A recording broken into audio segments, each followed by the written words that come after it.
Soon, Southport shooting. A man killed in a suburban street. High tide havoc. Streets flood and boats are overturned. And the hinterland hoons turning roads into racetracks. 9 Gold Coast News, 5:30. Seniors locked in a battle with the lifestyle village they call home.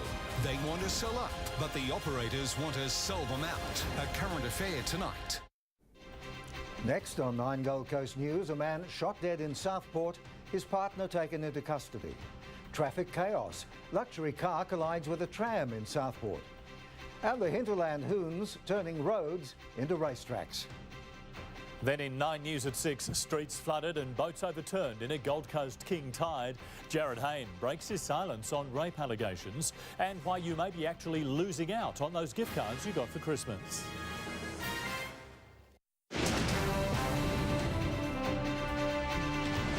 Man shot dead in Southport, his partner taken into custody. Traffic chaos. Luxury car collides with a tram in Southport. The hinterland hoons turning roads into racetracks. And could shark patrols prove more effective than shark nets? Live from 50 Cavill Avenue, Surfers Paradise. This is 9 Gold Coast News. Good evening. A man's been shot dead in a quiet Southport street with police taking his partner into custody. Let's go live to Brendan Wolfe for more. Brendan, where is she now? Well, she remains at the Southport Watch House this evening, Bruce, but police say she should face some very serious charges in the very near future. Now, this is still very much an ongoing investigation at this stage, but this is what we know so far. Around 2:15 this morning, police attended this address here in Southport and found this 46-year-old man gunned down on the spot. His 39-year-old partner, she's the one who police say fired that fatal shot. She did not flee the scene. She, in fact, called police herself. Now, paramedics tried desperately to save that man, but it was too late and he died where he was shot. Now, police say there was never any reports of domestic violence between this couple, but at this stage, they cannot rule it out.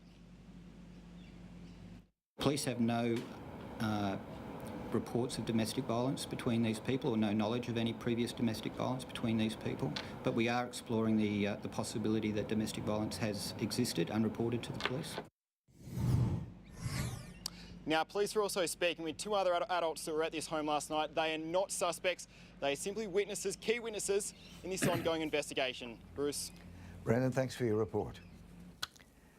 A man has died in a tragic boat crash at Broadbeach Waters. The 43-year-old had been out on an afternoon fishing trip when his vessel crashed into a rock wall. A luxury car has crashed into a tram outside Australia Fair this afternoon. We go live to Natasha Krushnevich. Tash, was anyone hurt? Bruce, fortunately, no one was seriously injured, but it did cause a disruption to services and surrounding traffic for up to an hour. It's believed the driver of the car, a 49-year-old woman, was attempting to perform an illegal U-turn on Scarborough Street at around 12:30 this afternoon. Her Audi collided into the side of the tram as it travelled up behind her. 2 police officers who were riding the tram at the time immediately removed all passengers to safety. Meanwhile, the driver of the car and her male passenger were assessed by paramedics for minor injuries. As for the damaged tram, it's been replaced while it undergoes repair work. Bruce, police are now investigating and it's still unclear whether the woman will be fined. Natasha, thank you for that. Well, streets have been flooded, boats overturned after a king tide swept across our waterways this morning. Jade joins us with more. Jade, what causes a king tide?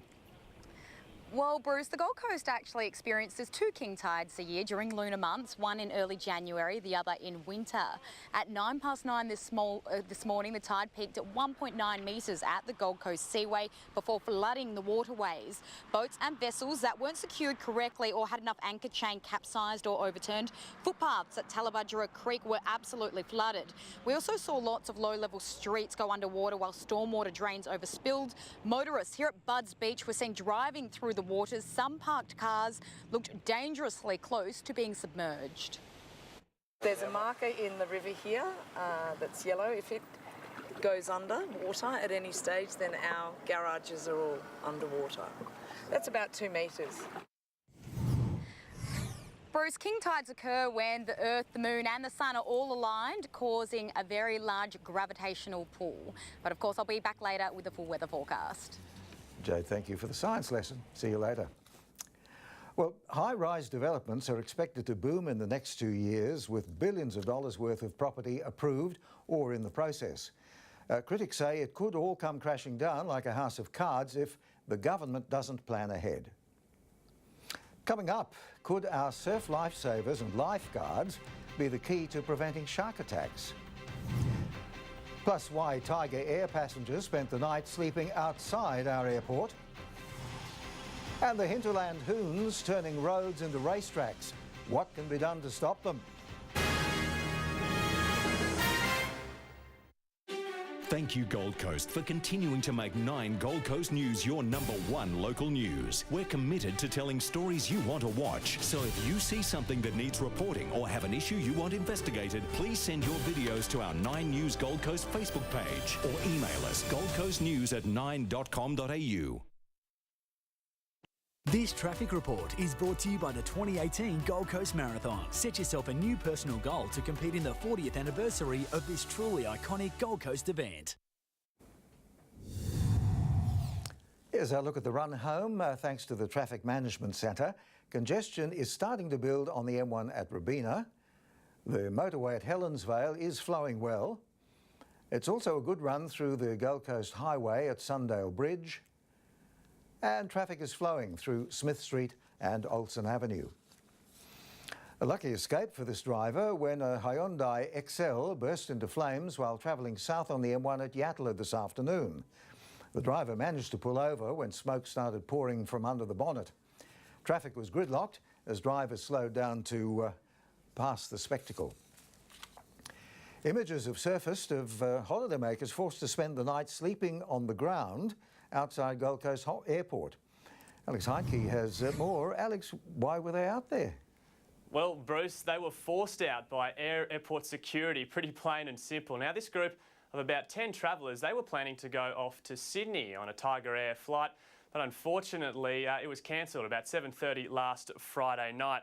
Now, due to it being in peak travel periods, Tiger Air couldn't organise alternative accommodation, so they decided to spend the night in the relative comfort, I guess, of the airport before catching their new flight the following morning. But at around 10:30, security forced them out. The airport was closing. Out of options, they'd decided to use the seats, benches and even floors as beds, and that's what it looks like now. It's a dining area, in fact, usually. So now the Gold Coast Airport spokesperson I spoke to today said these travellers were in fact told they would be shutting down the airport and they would be getting forced out. No one can remain, of course, in the airport while it's closed between 11 p.m. and 4:30 a.m. Now, this spokesperson also stated on some occasions they will let travellers spend the night in the airport, but these travellers were given several hours to find alternative accommodations. Bruce? Not the best accommodation. Thanks for that, Alex. Well, shocking video has emerged of reckless hoons tearing down hinterland roads. The drivers filmed themselves racing around blind corners, showing complete disregard for the law. Michael Atkinson joins us now. Atco, Gold Coast Iron men and women right at the top of the game. Of course they are, Bruce. That's because we have the best in the business. With the Nutrigrain series at the halfway mark, we take a look at the locals in the top 10. That's after the break. Plus, Titans lock Max King open to a radical positional change this season. And wet weather halts the Cougars' state title tilt. The 9 News app is here. When news happens near you, we'll alert you. When the news breaks, we'll alert you. Download the 9 News app and select the news you want. The free 9 News app. Go straight to the source you trust.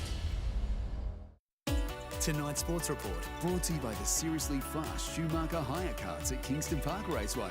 Book a party and get your heart racing. 2017 was a breakout year for Titans youngster Max King. The club's injury crisis saw the lock feature in 17 NRL games last season, but he's determined to earn selection on his own merit this year, even if it means a radical positional change. And Bruce, tomorrow we'll get our first look at the freshly laid track for athletics for the Commonwealth Games next year. Oh, I look forward to having a look at that. Very exciting. Thank you, Michael. Well, just ahead, could shark patrols prove more effective than shark nets? And Jade has all the weather. She's with us next.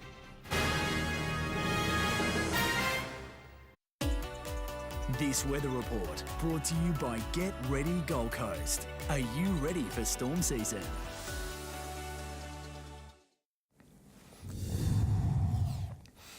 In light of recent shark sightings along the coast, there are renewed calls to ditch conventional methods and increase surveillance. Lifeguards and surf lifesavers could be the solution in both preventing attacks and keeping marine life safe. I like the sound of collective effort. OK, time for the weather. And Jade, touch wood, conditions are clearing up?